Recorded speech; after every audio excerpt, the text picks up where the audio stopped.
Ah, one breath, Charlie. One breath, Geneva. I'm gonna pass off the baton here to Geneva and the Interfaith Center. Thank you so much for letting me share. Thank you, Indy. So welcome everyone, and thank you for joining us. My name is Geneva Blackmer. I'm the Interim Executive Director for the Interfaith Center at Miami University. We are a 501c3 nonprofit organization that seeks to unify people through relationship building, dialogue, and social action.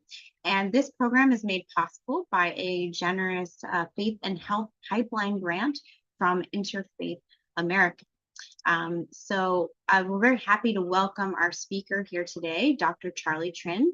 He is an integrative healer and educator, combining doctorates in traditional Chinese medicine with profound training in astrology, Reiki, and pranic healing. With years of clinical experience, Charlie empowers patients to understand their constitutional balance through the four elements, using astrology to foster deeper self-awareness and healing responsibility.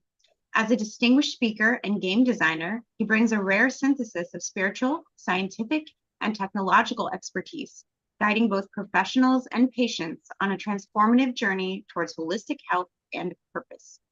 So with that, I'm gonna turn it over to you, Dr. Chin.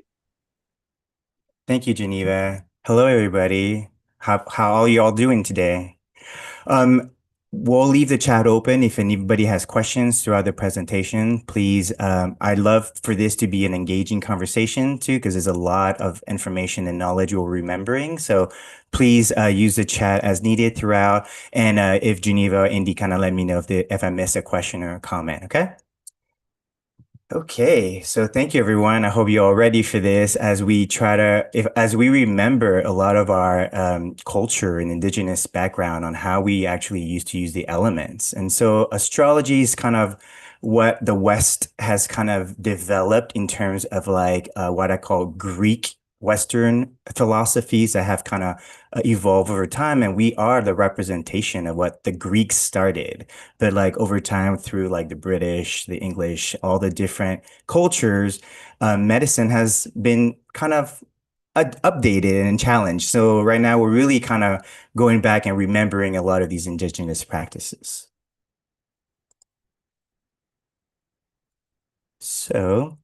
So my name is Dr. Charlie Trin, and just like Geneva mentioned, my background was actually in tech, and I actually studied computer science at USC and studied and got all the way to virtual realities and programming, kind of the beginning of AI. But that's kind of when I left and realized that my health was suffering as much as I was enjoying creating digital worlds. My health was suffering. I was like really struggling with actually being able to be happy in a digital world, but actually being unhappy in a physical world. So that's kind of where my shift happened, where I decided, no, actually, I'm going to start paying attention to health more. But maybe actually the gamification process that was really happening heavily now, where everyone just thinks that like life is boring and gamification is the only way we can engage people. I'm kind of using that in a way to kind of help engage people back into what we call like our original medicines and philosophies. I'm a doctor in acupuncture. I've studied acupuncture Chinese medicine, so I have a lot of heritage in my traditional Asian heritage, as well as some sound healing and some deep like sound bowl development when I was younger. And then I also studied astrology during, that's self-taught because I realized that as a computer person, I realized that humans were actually running software programs that they were growing up with, whether people say nature and nurture, I believe it's both, right? We're being programmed both by genetics as well as the people and environment and ecology that surrounds us.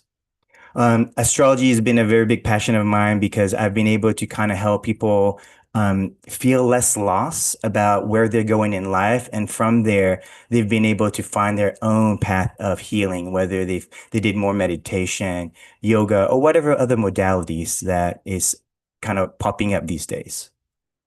I also kind of have multiple groups that I support. I hold space here to actually give sound bath and ask people how they're doing. Some people come in and super stressed out, and by the time they walk out of the sound bath, where we're using sound bowls, music, and instruments that really awaken our ancient traditional values, really brings out that like emotional balancing in people. So I love doing sound bath because it's a really beautiful way to activate people.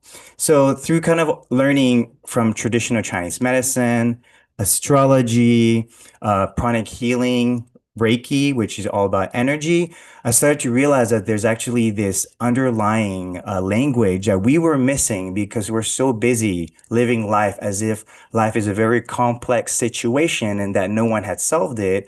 Ironically, we are all here today because our ancestors knew how to be healthy, how to procreate and create villages that would support each of us. And today we are here because of our ancestors and culture. Yet ironically, here we are in a system of medicine that has kind of removed a lot of that. So we're kind of go deeper into this conversation. Charlie, you're going to share your slideshow too? Yes, yes. Is it? Oh, sorry. That's my bad. I thought I was sharing it.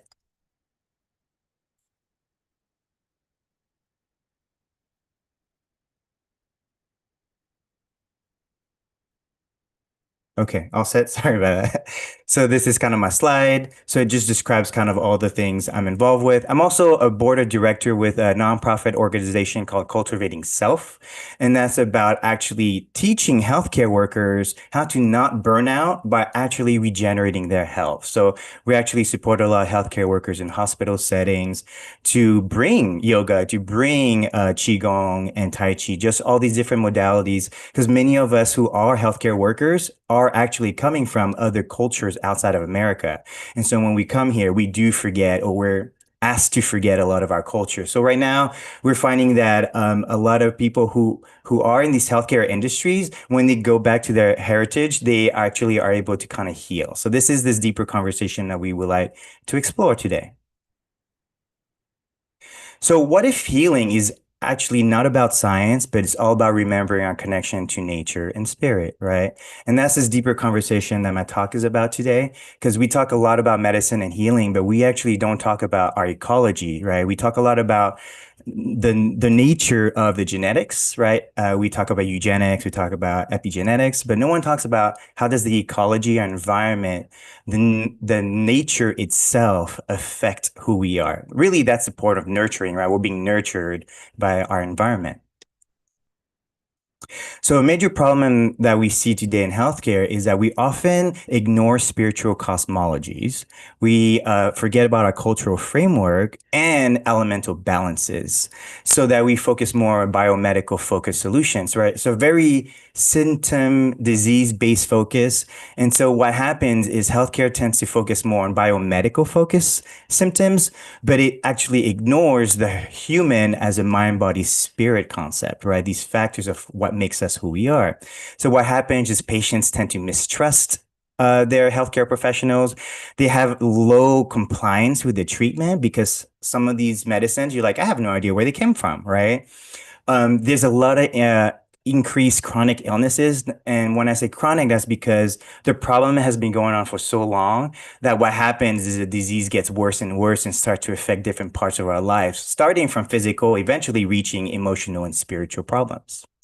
So when healthcare workers are disregarding spiritual beliefs, cultural cosmologies, and a connection to nature, this is where powerful healing resources are really important to patients, but like they're not getting that connection with their healthcare workers.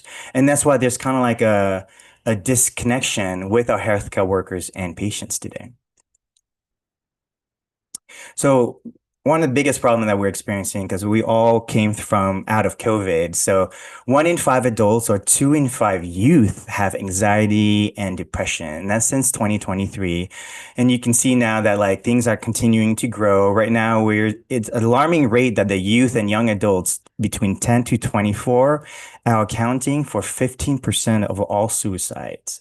And so it's actually rising to 52% increase since 2000, right? So we're seeing a huge increase in just children not being able to handle whatever cultural depression we're dealing with or post-cultural depression, right? Um, and so what's happened is the rise of mindfulness, yoga, astrology apps has got people looking for some meaning outside the clinical care because the clinical care is just not addressing a lot of these topics. The HWO, I mean, the WHO, the WHO acknowledges that spiritual health is part of overall health. Yet most hospitals are not integrating this spiritual counseling process. And so the problem number two we're running into is chronic stress and lifestyle diseases, right? And this is where we're running into now major heart disease issues coming up, and that's cardiovascular, that's heart attack, that's heart disease. And then we're running into diabetes, so a lot of nutrition problems, a lot of very unhealthy, as you guys have learned, there's a lot of chemicals in our food. So that's causing our food to actually cause us to have all these diabetic symptoms. And then we have all these autoimmune issues now, right? Whether or not we're not taking care of ourselves, chronic stress is actually what we notice is actually decreasing the immune system responses, right? So this chronic stress is basically how long have you been working a 9 to 5 job, working really like tirelessly, trying to like make ends meet, right? Over time, after 20 years, you'll notice that your immune system does not have the ability to pick up from like a small cold, right? So that's very important because after 30 years worth of this is definitely now we're really hitting into major problem with a lot of our demographic, especially our elderly demographic. And then finally, what is really problematic today is the screen time, the blue light from the screen, everyone staying up late. And so what happened is our circadian rhythm has stopped working correctly. It's now possibly more turned on at night than it is turned on in the daytime, right? We hear more people complaining about trying to get the energy during the daytime. Yet no one in the evening goes, oh, I wish I had more energy. I bet you everyone's doing like late night doom scrolling, texting to each other, maybe working on late night presentations, trying to get things done because we feel like there's enough light for us to do work, where back in the days, if there's no light, you just were getting ready for bed. So that's really affected a lot of what's caused now these lifestyle diseases that come from us actually not following natural body, bio-emotional circadian rhythms. So actually, employers now are also giving people yoga retreats, giving them apps for meditation. Like meditation has become an app because people realize so many of us are stressed and we don't know how to regulate that emotional problem. Problem number three is, I think we all understand this, is the overprescription instead of prevention, right? And so what's happened is US healthcare heavily medicates for symptoms rather than teaching something like nutrition, maybe some grounding, maybe some energy balancing, or even just lifestyle modifications. So the US leads in prescription drug use, and it's up to 4% of the world's population is consuming 30% of all prescription drugs, right? So the US is heavily the most medicated on the planet. Antibiotics overused globally. I mean, now we're running into the overprescription antibiotics, getting to 1.27 million deaths annually for this overprescription. And then we're getting to opioid overprescriptions now, and that's come from over 80,000 overdoses death annually, right? So what's happening? A lot of people still have pain, and a lot of people, because the pain doesn't go away, they keep using the opioid. And what happens eventually, they find the opioid doesn't work, so they will overuse the opioid, and that's kind of when we get into death issues. And so what's really interesting, like many of us now talk about yoga, but like no one wants to talk about Ayurveda, right? Ayurveda is a basis of yoga, right? And so this is why ironically, as we are looking and searching for something that our cultures taught us, we're kind of missing like Ayurveda and traditional Chinese medicine. So in Ayurveda, when you're on fire, when you have inflammation, we don't give you prescription drugs. We tell you here are some herbs that are cooling, here are some teas that are cooling, and maybe go walk in the shade, not in the sun, because in the sun it heats you up, right? And those are very small things, but like we might kind of like disregard it because we think, oh, that sounds silly. It sounds like too easy to help this.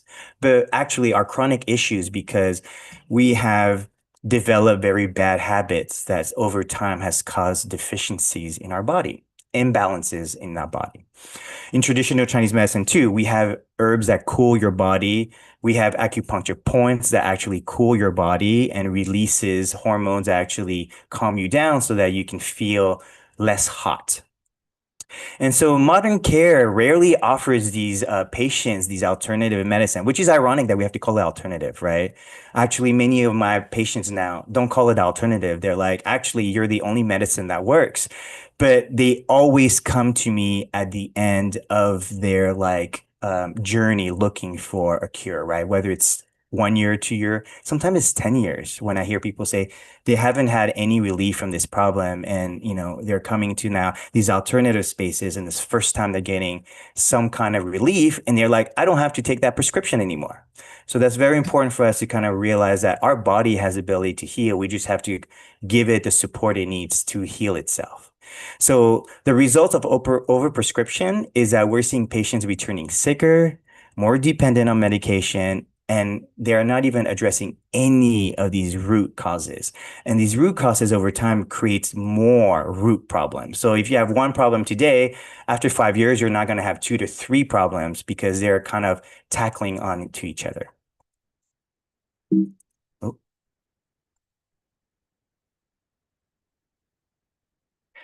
And then the major part that no one talks about is burnout in healthcare providers. All of us know that if you get sick, where do you go? You go to a healthcare provider, whether it's hospital, a doctor, or an emergency healthcare space.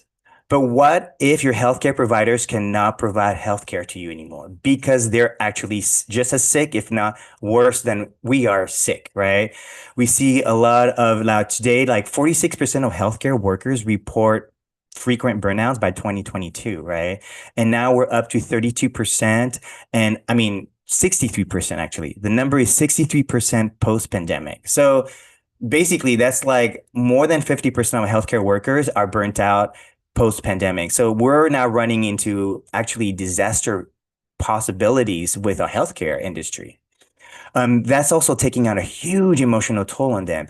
They have compassion fatigue, they have more injury, and they're probably traumatized pretty heavily now. I mean, they're constantly coming in, having the same people being angry that nothing is happening, right? And so if you're saying the same 20 people constantly come into the hospital, eventually you get tired of wanting to help them, right? And that's something that's actually not doesn't make any sense in healthcare because you're not addressing anything. And as healers, as healthcare professionals, we're just going to get tired of trying to help someone and nothing is working. Even the moral injury, eventually you're like, I don't have the time. I have to go home. I'm tired. And maybe I just don't have the energy to help this patient. But if I don't help them, I get in trouble by my job, right? And so what happens is healthcare worker will push themselves to try to help a patient when they don't have the energy to help. So that causes a lot of trauma and more injury that do people then stop trusting healthcare workers because your healthcare workers cannot even provide you health? See, that's super important that like as non-healthcare workers, we don't think about healthcare workers, right? So that's something that we have to pay attention. Just like we should be paying attention to our immune system because that is our last form of defense in our body. So if that's tired and exhausted, we don't have protection. So what's happened today now is we're seeing a huge resurgence of wellness programs that are supporting doctors through giving the doctors and nurses, right? Giving them yoga classes, giving them retreats to go out in nature to like turn off from city life. And so they're ironically borrowing ancient system of healthcare that our medical system has dismissed over time, right? So that's why like we're not introducing new forms of medicine. We're just remembering the forms of medicine that actually allowed us to survive for so long without modern science today.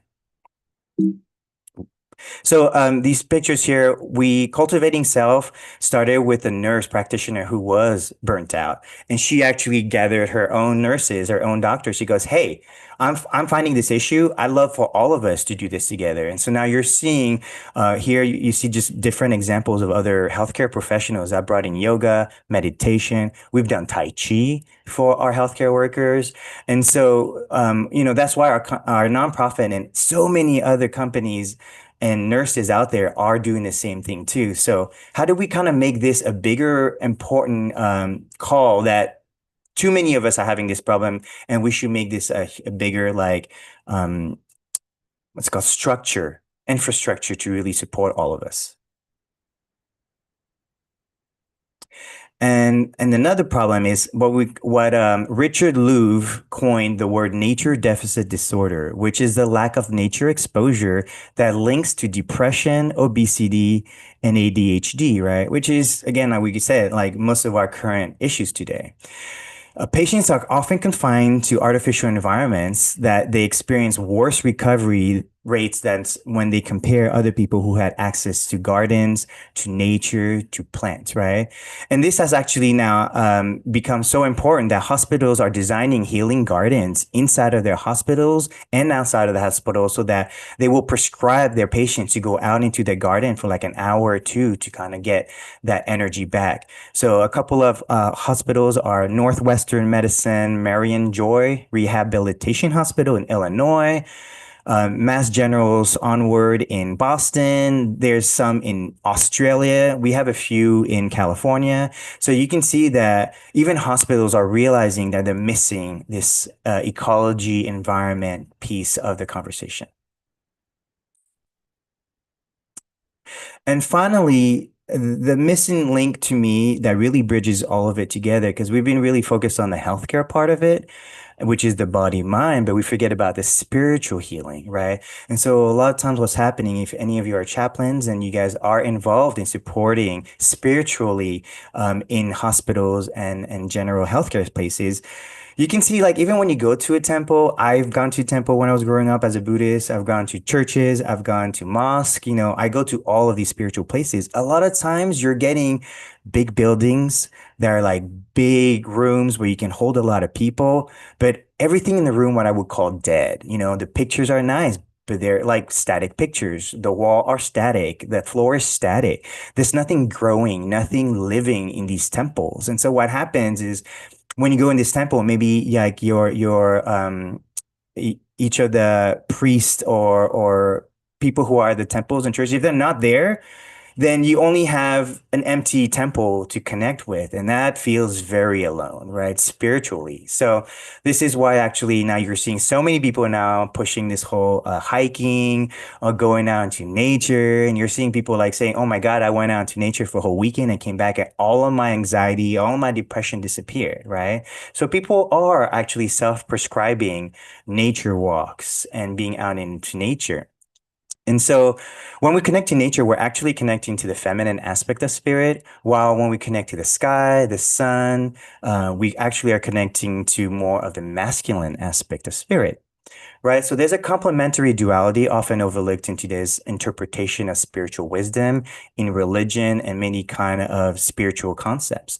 Religion has continued to adapt and change over time, but it feels like it no longer carries the feminine mother energy, which is ironic that most of our prophets and these spiritual teachers are all men who came from mothers, but will not give them honor to the mother energy, right? And I think it's really silly that, yes, the Virgin Mary was like expressed in the Christian church, but like, why don't we give her more, and more spiritual honor? Because she actually made Jesus, right? Jesus came out of her. So the mother energy is super important in spirituality. So now, with all these ideas, if we actually look back now in our indigenous traditional practices, all of us came from indigenous practice. I'm not saying indigenous is only to the Americas, North America, Native America. I'm Chinese, Asian. I came from indigenous culture that started from growing food, farming. So many of us come from farming cultures. And so today, what you see is kind of this resurgence of traditional values. So astrology actually talks about the 12 zodiacs, which are a breakdown of the four elements: fire, air, water, and earth. When we look at the Greeks, and I had to study the Greeks because we had to study Western medicine, one of the first thing that I learned is the Greeks studied the four humors, which is the four bodily fluids as elements. So when we talk about bile, we're talking about urine, right? And urine is yellow, but there's a lot of fire in that urine. Versus when we're talking about black bile, we're talking about bowels, right? That's the stuff that comes out of us when we're eating, right? And that's black, and that's the earth element that will literally composting back into the soil so we can grow more food. And then water, the fluids, that the tears, the mucus, that's blue, that's the water element in us. And then finally, the blood element is this air quality. So they were using the four elements, they were losing the four liquids. Now, if we look at traditional Chinese medicine, we don't use four, we use five elements. However, they're very similar. We still have water, we still have fire, and we still have earth. However, we split earth, wood, and metal to kind of develop more of what we experience in nature, right? And because what we learned is whatever we saw in nature, and our philosophy always reflected this, is whatever happens in nature, in the outside world, is a reflection of the elements that's happening within us.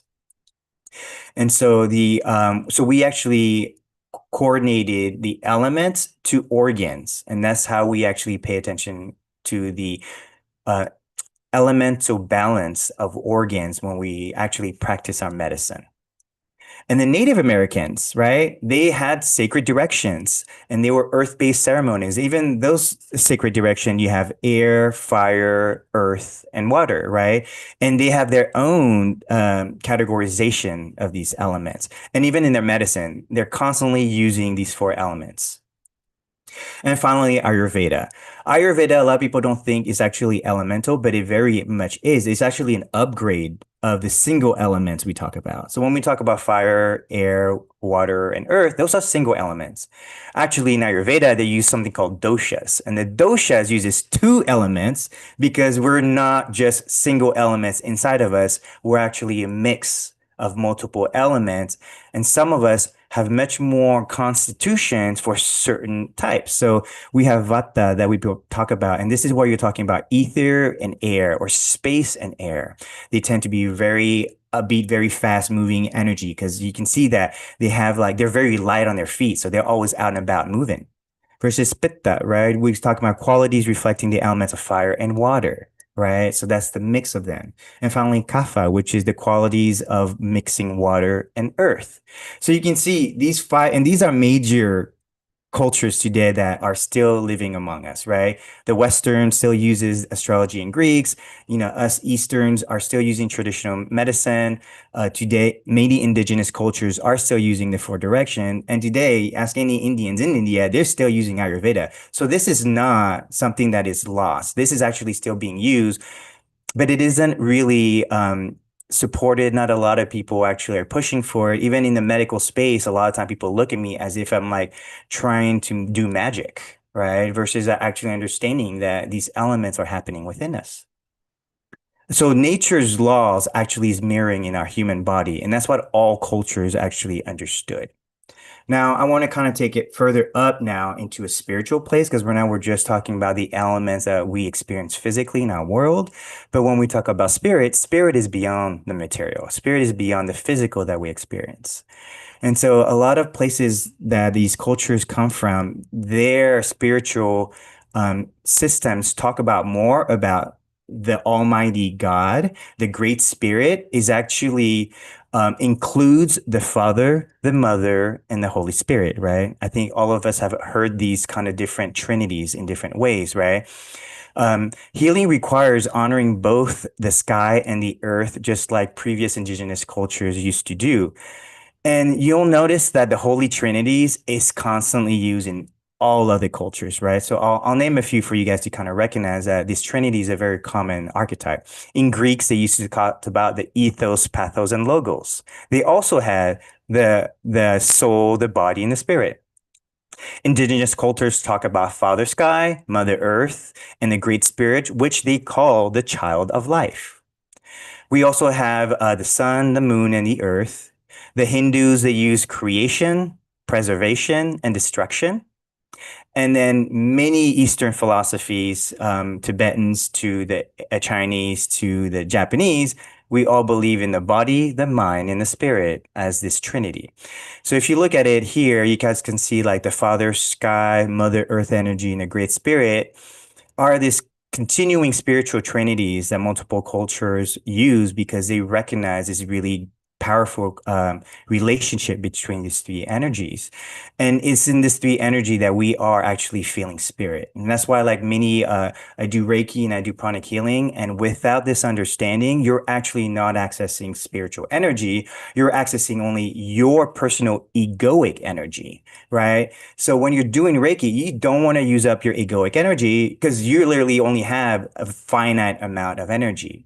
However, Father Sky, Mother Earth is unlimited at this point, right? I think even today, as much as we've done some horrible things to this planet, she's still holding on, still with infinite abilities to grow, to nourish us, and to heal us, right? Father Sky as well, right? We all know that the weather is super important. Without the sun, we're not growing anything. Without the sun, we're not getting any heat, right? So a lot of these spiritual connections have been, and we see it in Egypt where there's the worshiping of the sun god, right? But in the East, we worship, not worship, but we honor the moon goddess, right? And so it just shows that over time, I think there's been the separation of spirituality depending on which culture was understanding what. And so that's why we kind of have to go back and go, no, no, let's go back to like the basics.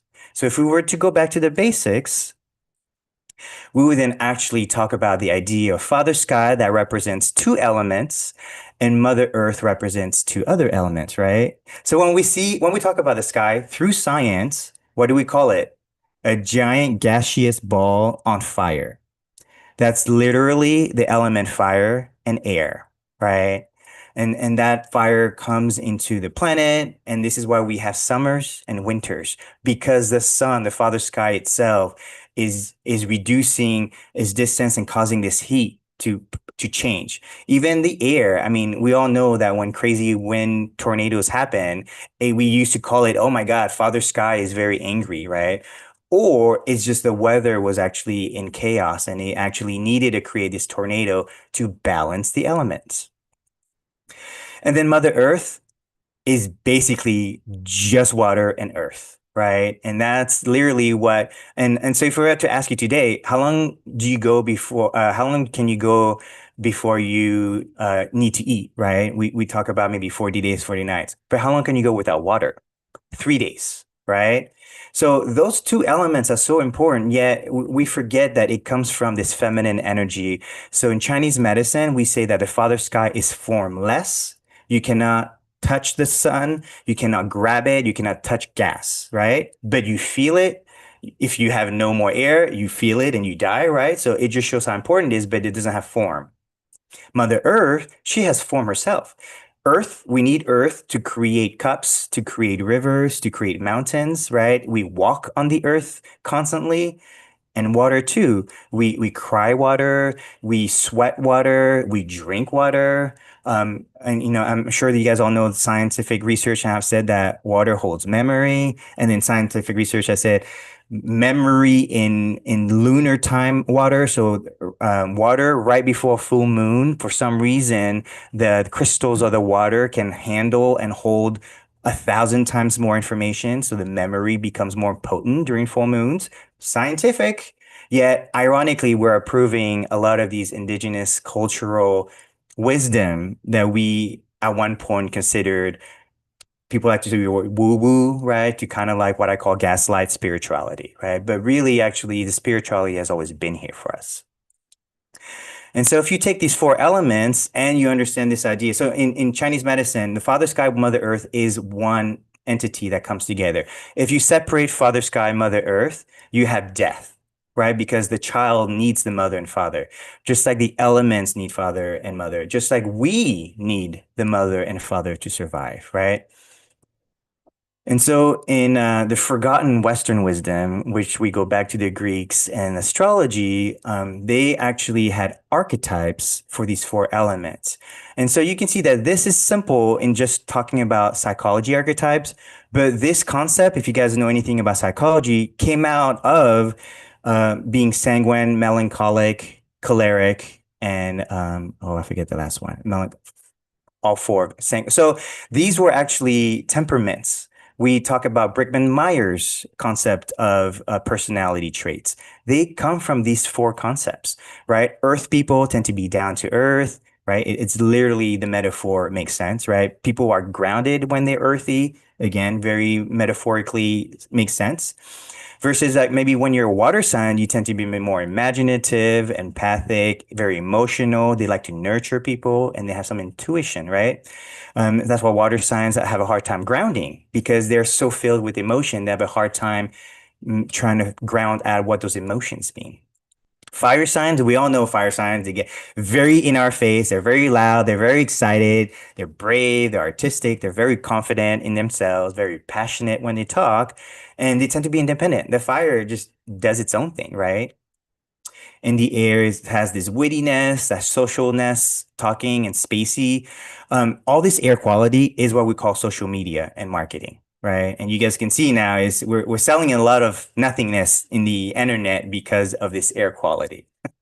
There's definitely good stuff we're selling, but it just shows that like the air quality is how we communicate. And so now this deeper conversation is now when we talk about someone who has this Cancerian traits, then you actually can go back deeper and back in the days, we actually were relating a Cancer energy tends to have a lot of emotion. So sometimes they have some weak energy, some weak spots in the stomach, near the stomach. So they tend to have ulcers and acid reflux because maybe their emotions are a little unbalanced. And so what happens when we get a little emotional sometimes? You guys get that little like stomach ache where you're like, oh, I don't know how I feel right now because you're feeling that issue in your gut, right? Because the Cancerian energies doesn't understand how to handle that emotion. So it affects the stomach. So those are just small things that like if you understand what element you are, you kind of understand where you can focus on some healings. So the next piece is why do the elements matter in healthcare? Well, we've all heard the word homeostasis, right? It's a very fancy word of saying balance. However, in a lot of this traditional values, we were calling it an elemental balance. So when there's a lot of fire, what do we expect? What do we see, right? Well, fire rises. That's why when you get hot and angry, your face is on fire. Your hands are not, your feet are not, only your face is, because fire rises, turns you red, and now what we say is your face is on fire, you're agitated, and you're angry. What happens when drunks, right? Drunks, and they get that red flush in their face, and suddenly they get very angry. It's fire. That liver is building up a lot of fire, is what we call Chinese medicine. When the air scatters, this is where people get anxious. This is where there's a lot of dryness. So people who have a lot of air quality tend to have a lot of eczema, a lot of dryness, a lot of like dry skin. And so they sometimes experience grief more deeply because they're almost kind of it's connected to the lungs. And so the air quality, sometimes with that air, you feel a little bit of grief because you're not getting the inspiration to like move on. Because grief gets you stuck in the loss, not only the moving on and letting go. Okay. Water, however, is all about stagnation. If water stagnates, this is where we experience edema, right? Because the water gets stuck in our feet. If water rises, then you have a different problem. And when water stagnates, what happens with water? It tends to pull down, right? That's why the rivers and the water comes from mountains always go down to the ocean because they want to always go downwards. So when you have edema and it's your feet that's swollen, is because that water isn't able to circulate back up into the body and it's just stagnating down into your feet, right? That's why you kind of see a lot of edema tends to be the foot edema.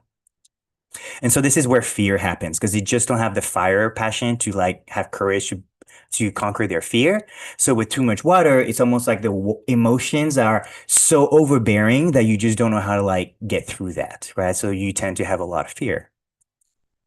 In the earth element, this is where earth hardens. And when earth hardens, you're literally taking on physical matter. in overeating because you feel like you like feel unsafe and ungrounded. So you're constantly eating, overeating. So this is where people tend to have obesity. They do a lot of weight gain. And what happens is when you eat a lot, you get depressed, right? And there's a lot of depression that happens because you just feel like it's so heavy. You're unmoving.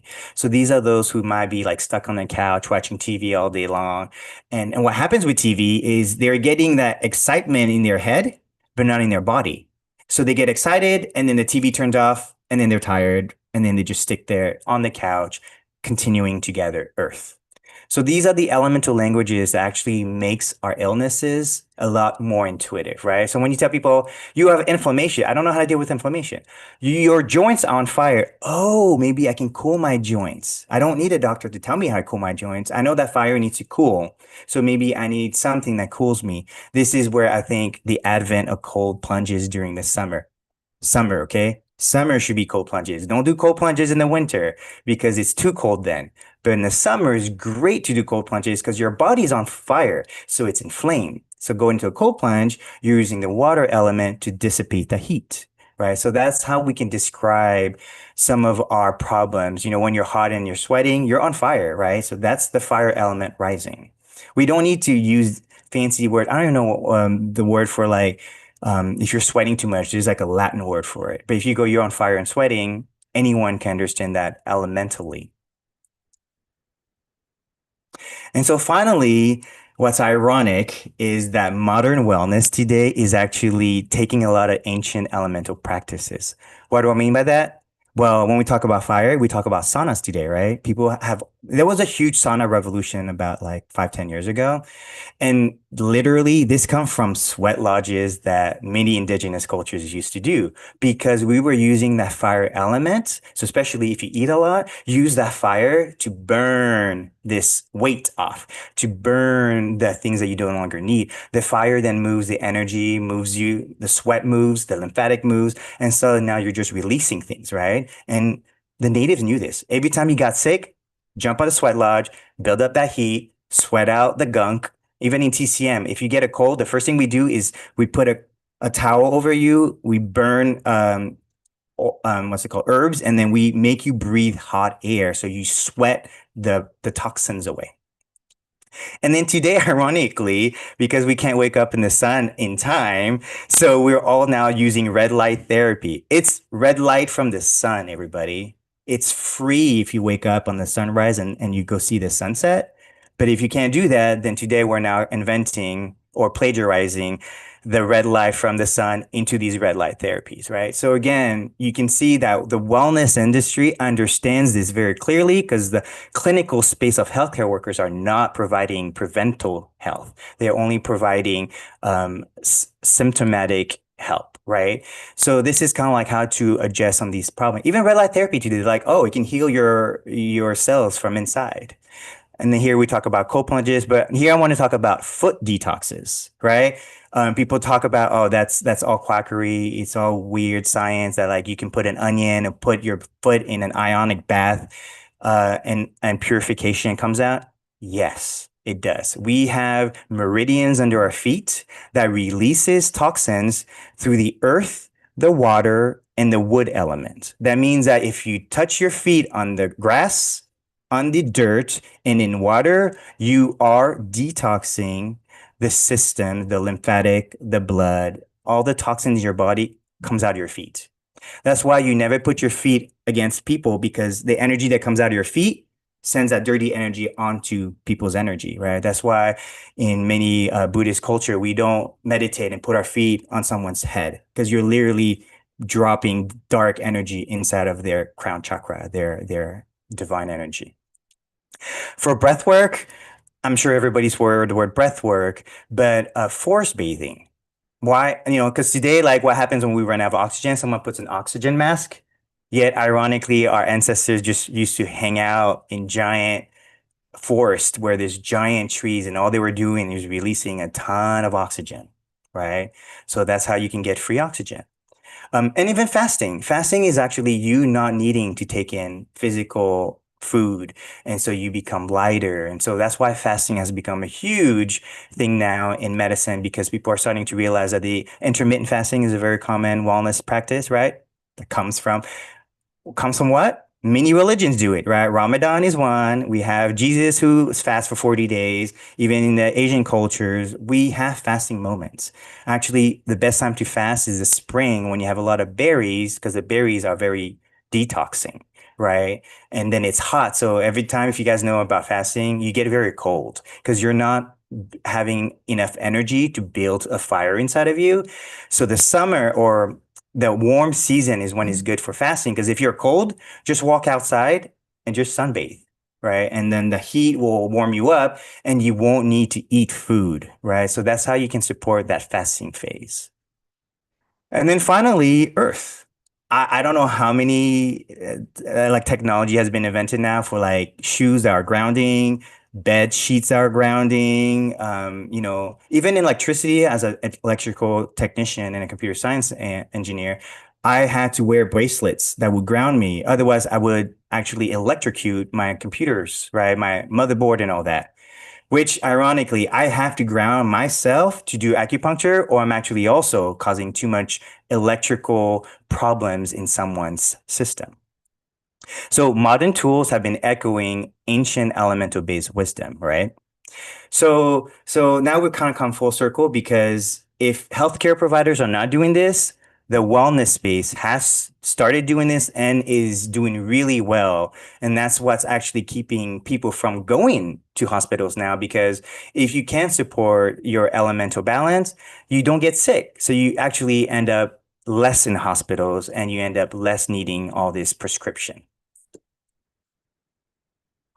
And so, kind of in summary, some of the practical applications that I would like to ask as providers, and even if you're not a provider, if you are a mother, a father, or you're an uncle and aunts, our children needs to remember these intuitive concepts, right? So I would say, like, if you are involved with healthcare, your health or someone's health, use elemental metaphors to explain what's happening.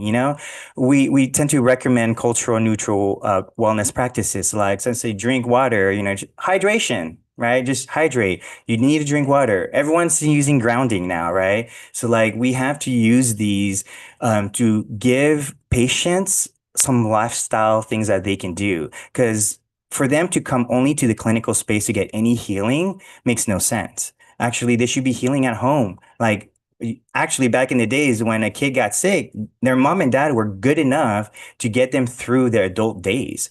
Today, when a kid gets a cough, we just send them to the hospital or, a doctor, hoping they have some kind of prescription. Yet all of our mothers kind of knew, some of these what we call home remedies to help the children. And then honor the patient's rituals and spiritual heritage. It's super important. My father passed away a couple of months ago. And so it was great that the healthcare workers allowed us to come in, do some sound. So we had like bowls, we were chanting, and we were telling my dad, go home to spirit. Don't get stuck here, right? That's a spiritual practice that we know we've been practicing for many years. But what's really difficult is and during COVID, we experienced people not being able to have their whole family come to say goodbye to their loved ones. And so what happens is there's like this disconnection. The spirit gets lost because it's like, oh, nobody said bye to me. Maybe I should go stick around to go say bye to people. And then the ghost gets stuck here. So this is why, again, spiritual, cultural understanding is so important in the healing process.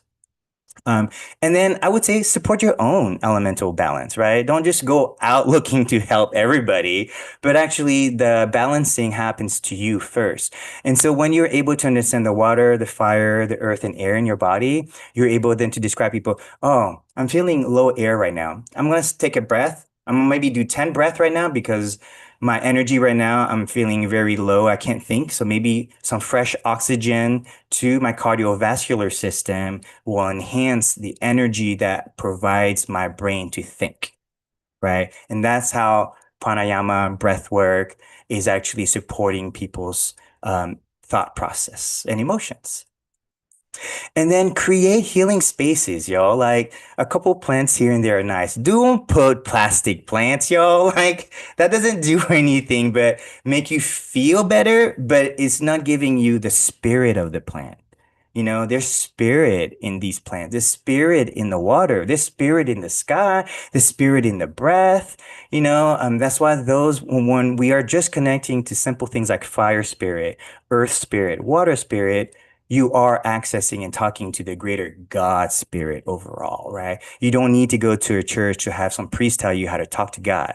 You are having a conversation with the great God spirit all the time, even in your own body, right? So that's why it's important to kind of create the space for yourself, add some plants. And I know that if managing plants is a problem in the hospital, yeah, let's hire more people who know how to handle plants in hospitals, right? And that would be a great way to support that instead of saying like, oh, that's another thing that nurses have to do. No, just add some people who love growing plants, who love feeling the energy of the plants, manage the plants. We don't need to teach doctors how to manage plants, y'all. Everybody has different elemental affinities. And so earth people tend to love plants.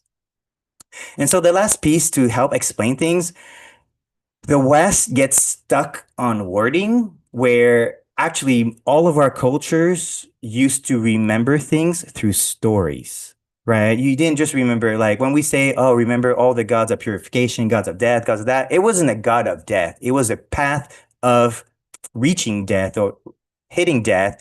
And then what are the rituals to deal with death, right? And so there was a story made for you to understand what happens when you die. You then need to connect to the spirit of death, to your own loved one that's getting ready to prepare for death cycle.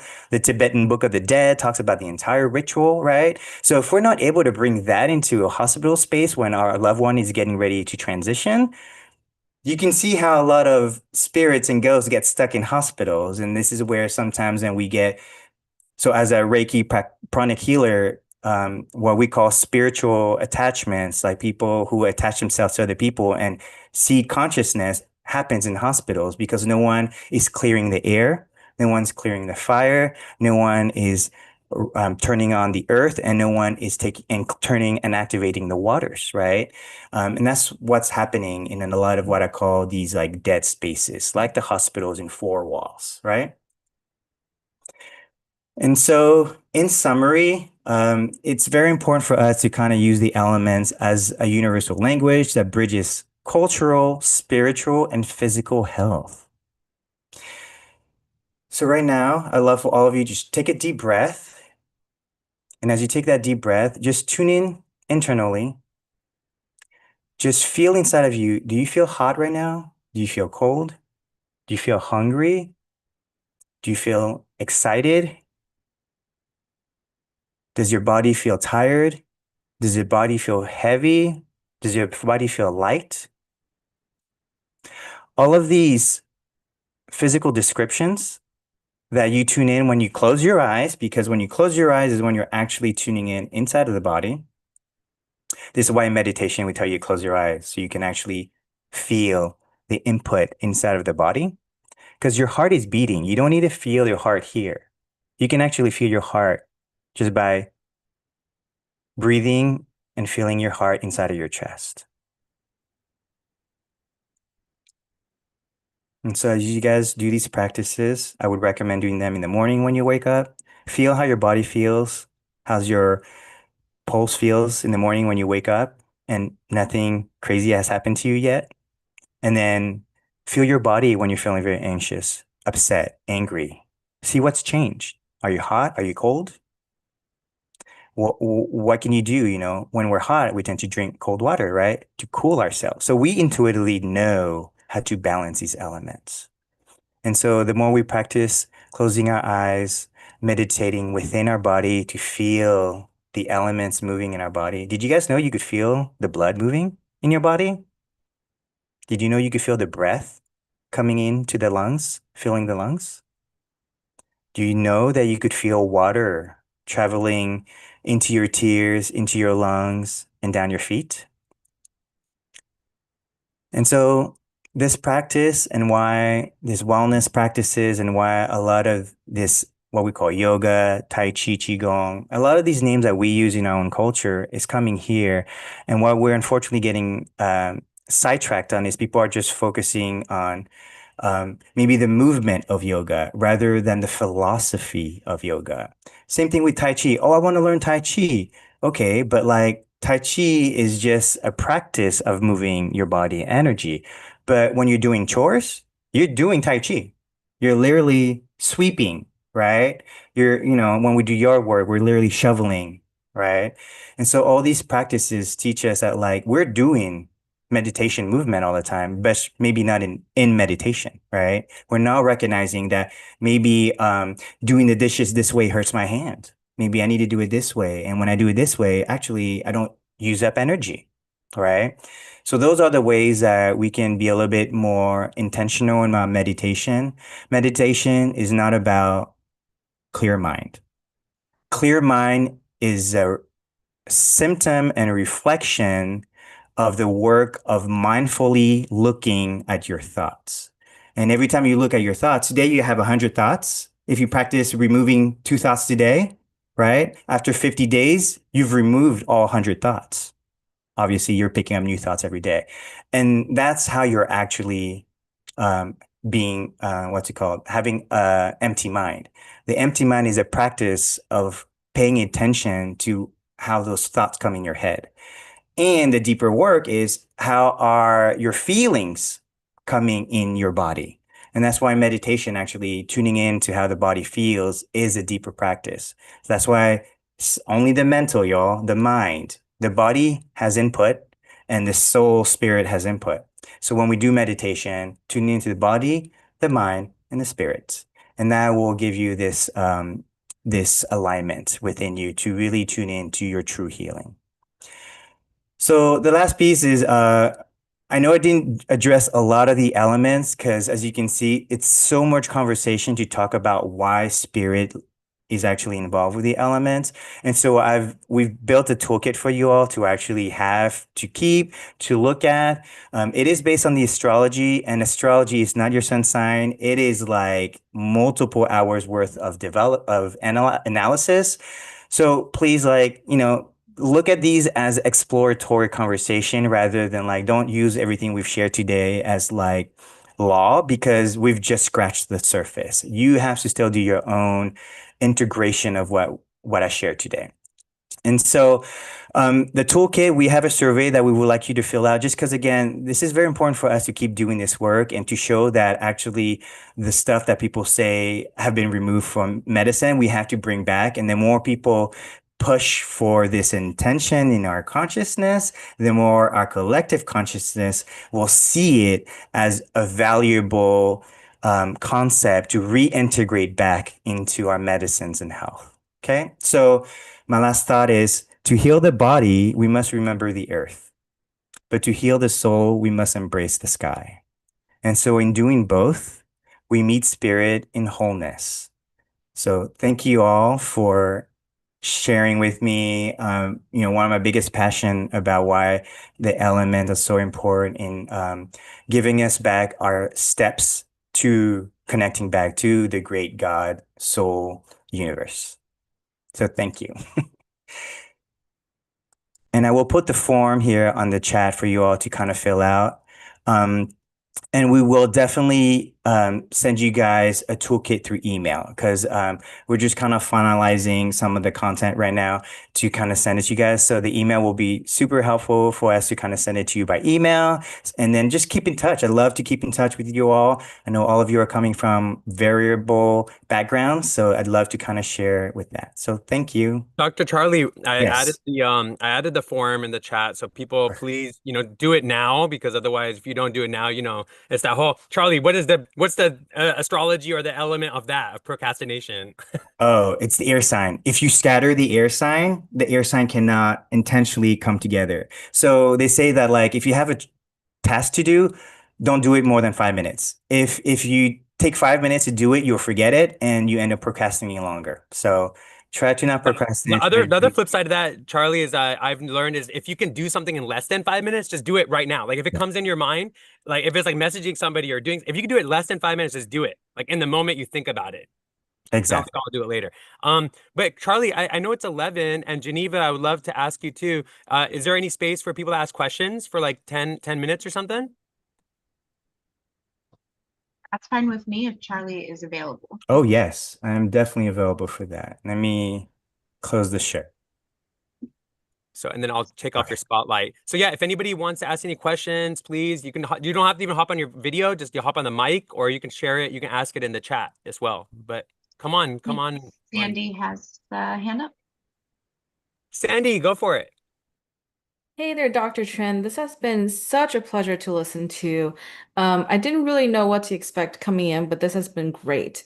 My question is, do you have any upcoming talks that goes into the elements more specifically? And two, do you have any just thoughts or, just general thoughts about somebody who's very, very heavy in their astrology chart with Saturn or Earth elements? I have 9 Saturn placements. The It's a lot. Capricorn, a lot of Capricorn. Aquarius and Capricorn. Oh, that's what you mean by Saturn. Got it. Yeah. So we could definitely go deeper into that. So right away, right, earth and air, that means that you probably need to add a little bit more fire and water. So like water is really good with the earth element because earth gets dry and cracks, but water with earth actually creates food, right? So earth and water are really important. So that's why sometimes as Saturn signs, we tend to be logical, grounded, but we lack emotions, connection with people. So maybe sometimes connecting with people will kind of adjust so that you don't feel so alone as a Saturn sign. Saturn signs can be alone a lot of times, but in kind of meeting and taking a chance to really reach out to other people, you can make a connection. Our charts tend to say where we are strong at, but we don't pay attention to the weakness of it. And that's what happens and ends up showing up in the healthcare space, right? And so, to the deeper conversation of going deeper into the elements, we are actually cultivating self is now really actively trying to give people an opportunity to study the elements through a more healthcare lens, through the organs. So we don't just talk about astrology because we know that not everybody may be open to astrology, but everybody has the same organs. And so we really focus on the organs and the body. So we do have a fellowship. If you sign up for the toolkit, there's also at the end, you could go to our website. We have a Reclaiming Healthcare Fellowship, and we do use an Ayurveda doctor. I have a TCM doctor. We have a nurse practitioner. We have doctors and nurses in healthcare practitioner who do this. And so we've asked them to come together to share this as like a fellowship. So because we want people to really be committed to this. So that's why it is a fellowship, and we give certification so that you can go back into your healthcare space and no, I've worked with these, cultural, sensitive people who taught me how to communicate with people. And that's the deeper conversation of the fellowship. Charlie, we got a question from the chat. It's my question is about, first of all, thanks for a great talk. All right, I got to bring the enthusiasm for you, Liz. And then it's my question is about how healthcare professionals should talk about the incompatibilities that sometimes occur between healing modalities. For example, different sacred physical maps show different energy centers. Yeah, I think That's a whole one. That's a deep one. yeah. And to simplify it quicker, we have to stop playing the one ring will rule them all problem. We are individualized beings. That means we should be focused on individualized medicine. That means we should be focused on individualized bioregional environments. This is why people in what's it called? Arizona, I was just thinking Australia, but any desert space, people who actually have a dry constitution should not be there. They're just really adding to the people who get very sweaty and what's it called, oily face, go to Arizona and live there. If you have a dry face, go to Hawaii, go to tropical places because the environment will support the weaknesses you have, right?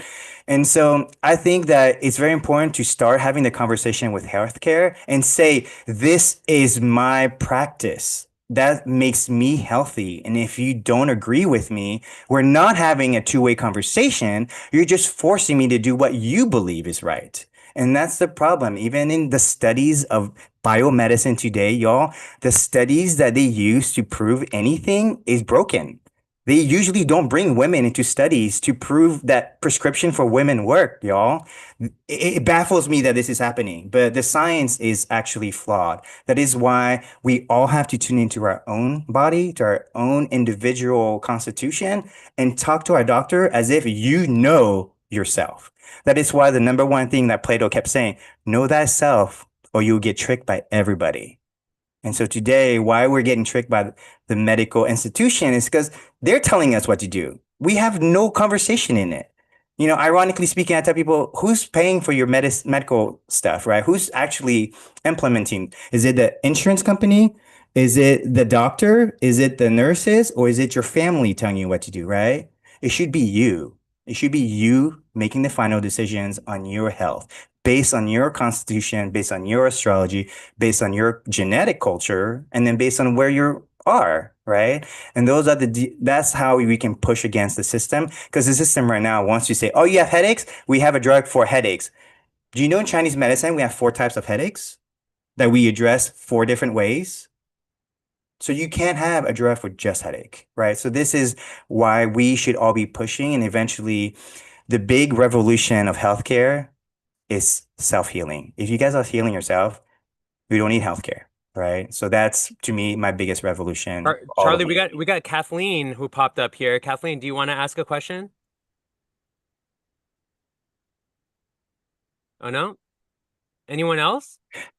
Yes, ecology. They definitely ignore ecology and food. Even in Chinese medicine, we have an entire section dedicated on just eating food, digesting food, and expelling the food. We ask you how your bowels and urination is.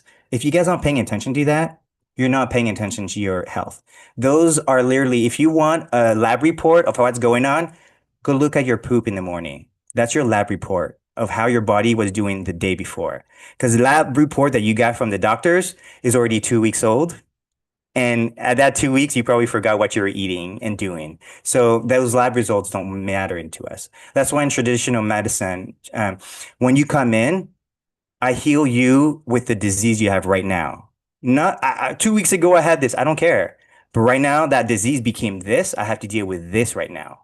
And that's why it's very important to pay attention to individualized medicine and your constitution in the moment you're coming into the doctor. Okay. Not for 2 weeks lab. So I've had people giving me 1 month lab. I go, how am I supposed to do anything with a month-old lab? Right. So this is where I think, as all of us, we should be pushing the healthcare to really talk about us individually. Any other questions? Geneva, you got any questions?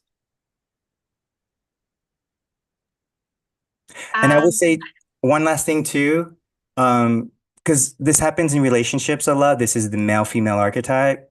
Male-female heal differently, okay? However, the female archetype regenerates energy. The male archetype fixes. So Western medicine sees a broken thing, they just want to cut it out and fix it. The woman will go, why don't you just eat and sit down and shut up for like 2 hours and maybe something will help, right? And a day later you wake up, oh, I feel better now. I didn't need to go to the doctor to cut my organs off. We don't need to cut anything out. All of our organs in traditional medicine heals naturally by itself if you don't bother it. This is why fasting became a big deal, because when we're overeating, that digestion stops regeneration. That's why when you stop eating for 36 hours, that digestion spends energy on regenerating like a woman's energy. And then so many religions have fasting as a part of it, and almost medically, it's almost medical. Exactly. Awesome. Do we have any final questions? Thank you, everyone. I think a lot of people had to hop off right at Cool. 2 o'clock Eastern. Yeah, it's at lunchtime. Yeah. Hope you guys eat well, balance your energy. Thank you so much, Charlie, for this talk. And yeah, as Charlie mentioned earlier, we will send out the toolkit to everyone and any additional resources, as well as a recording of today's program. So definitely look for that. And for those who registered but couldn't attend, they will still receive all that information as well. So thank you again, Dr. Trin. We're very happy to have you. Thank you to everyone who participated. to Indy for co-moderating with me, and to Interfaith America for making this Yeah, thank you to Interfaith America. Spirituality is healing, okay? possible.